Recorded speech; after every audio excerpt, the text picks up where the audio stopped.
seconds. They could go to an earlier point. Give us a minute to listen into the nets, and we'll see if we can get you more information to share.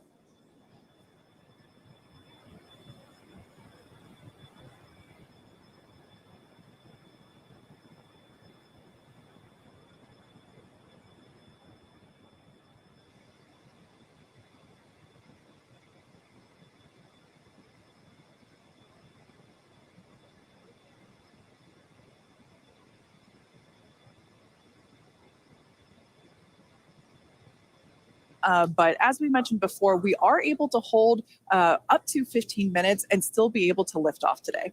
Yeah, on Falcon 9, it's a little bit different. Once we start propellant loading, we pretty much have to go at the targeted time. Otherwise, the propellants can warm up and we may not have the performance for that particular mission profile. It's a little bit different on Starship. Folks, if I can interrupt, yeah, it looks like they're clearing all the flags, and we're going to release at T-minus 40 seconds. That is amazing news. Amazing. Team working quickly through their issues on first and second stages. And I'm sure all of the rehearsals and simulations that they've been doing have prepared them to evaluate this data quickly to try to get us in for today's launch attempt. For those of you just joining, we have a brief hold at the T-minus 40-second mark. The team is resolving one issue with the bleed purge on the Stage 2 Raptors. Like John just said, the teams are quickly working that, and it looks like the flags are being cleared as we speak. So we should be able to resume the launch countdown any moment now. And it's worth noting on Starship that once we resume the countdown, it restarts from the 40-second period, and then we keep going unless another condition pops up. So stick around because Starship could be going here real soon. Don't walk away, that's for sure. Amazing views here coming to us from StarBase, Texas. Cheering to close the start again.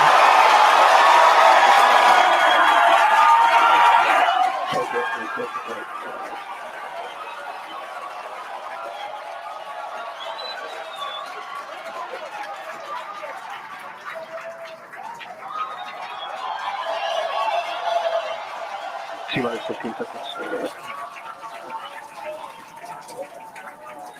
10, 9, 8, 7, 6, 5, 3, 2,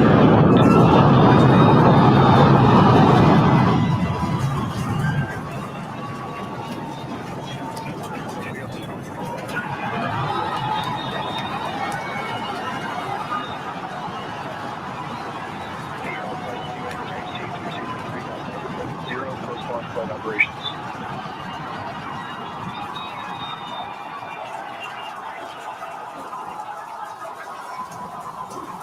Booster upper chamber pressure is nominal.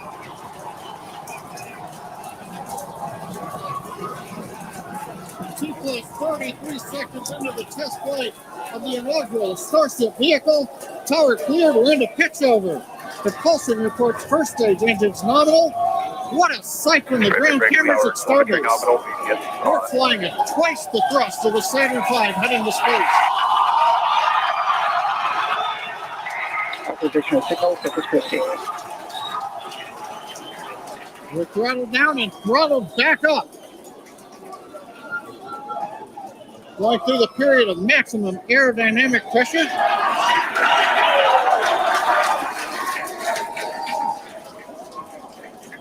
As the velocity increases, the density of the atmosphere is decreasing, lessening stress on the vehicle. The call out, max Q now.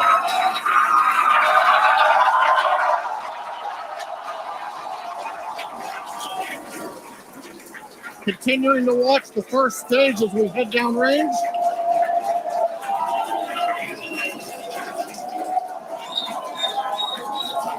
"100 seconds into flight. Our next major activity is going to be shutdown of the first stage. The Houston tracking station now acquiring the vehicle. With shutdown, we will get separation of Starship from Super Heavy and ignition of the Starship engines. When Starship separates, we light up 6 engines in a staggered sequence. And if all goes well, those 6 engines will burn for almost 6.5 minutes. onboard view from Starship. And there's views of the Raptor engines on the second stage as we prepare for stage separation. Now, after stage separation, the first stage will flip and begin a boost back maneuver for landing in the Gulf.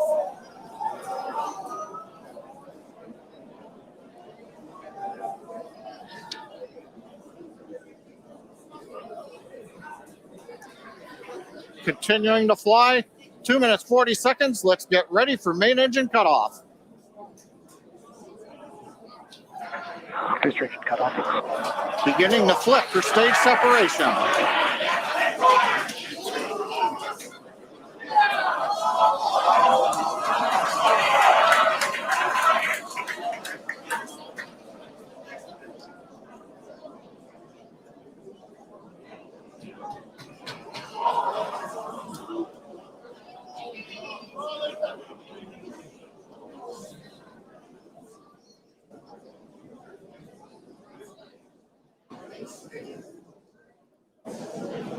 As of right now, we are awaiting stage separation,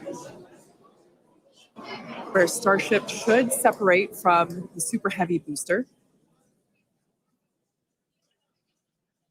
Yeah, Kate, right now it looks like we saw the start of the flip, but obviously we're seeing from the ground cameras the entire Starship stack continuing to rotate. We should have had separation by now. Obviously, this is does not appear to be a nominal situation. Yeah, it does appear to be spinning, but I do want to remind everyone that everything after clearing the tower was icing on the cake. There,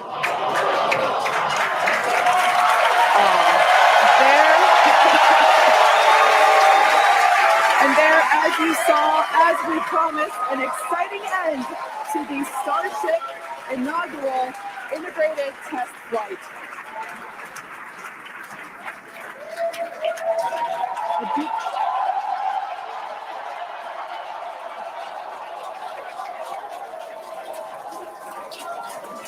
Everyone here absolutely pumped to clear the pad and make it this far into the test flight, the first integrated flight of the booster and the Starship vehicle. Live view there of our control center at StarBase, which we refer to as Star Command. As we said before, obviously we wanted to make it all the way through, but to get this far, honestly, is amazing. Well, if you're just joining us, Starship just experienced what we call a rapid unscheduled disassembly, or a RUD, during Ascent. But now this was a development test. This is the first test flight of Starship, and the goal was to gather the data, and as we said, clear the pad and get ready to go again. So you never know exactly what's going to happen, but as we promised, excitement is guaranteed. And Starship gave us a rather spectacular end, but was truly an incredible test thus far. As we mentioned at the start of today's program, any and all the data that we collected during the test is going to help us with further development of Starship, and it's going to improve the vehicle's reliability as SpaceX seeks to make life multiplanetary. It's really worth noting that the flight path was designed to be over water and all the air and sea space. Along with that flight path and those surrounding areas were cleared in advance of the test. And of course, we're going to be coordinating with local authorities for the recovery operations. But honestly, what an exciting morning. Oh my gosh. We had a successful liftoff from StarBase, Texas at 8:28 a.m. Central Time.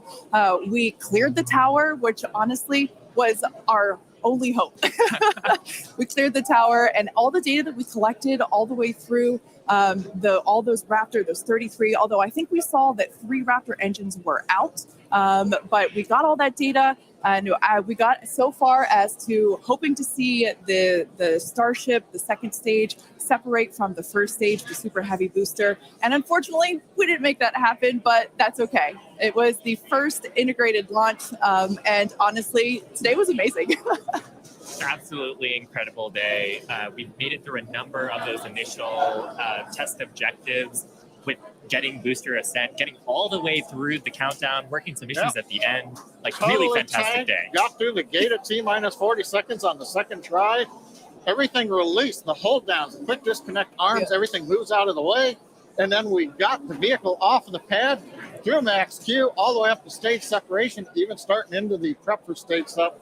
And then, as we say, a lot of excitement. Yep. Honestly, my face has had a smile on it since liftoff, and now my face hurts. Now, since we don't have any insights on the cause of our rapid unscheduled disassembly at this point, we're going to end our webcast here. Teams will continue to review the data and work toward our next flight test. But before we go, a big congrats to the entire SpaceX team on an exciting first integrated flight test of Starship.